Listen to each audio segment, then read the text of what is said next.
Okay, now I'm going to go through the procedure of resetting the controller.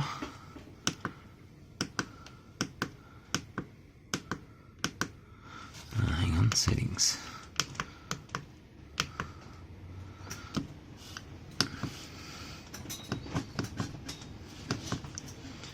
Okay.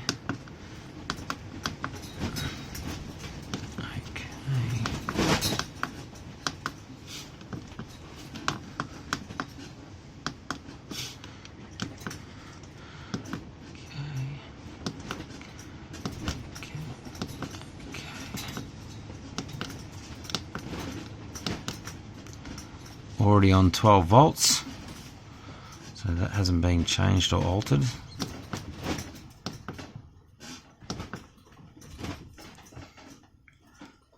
So all done.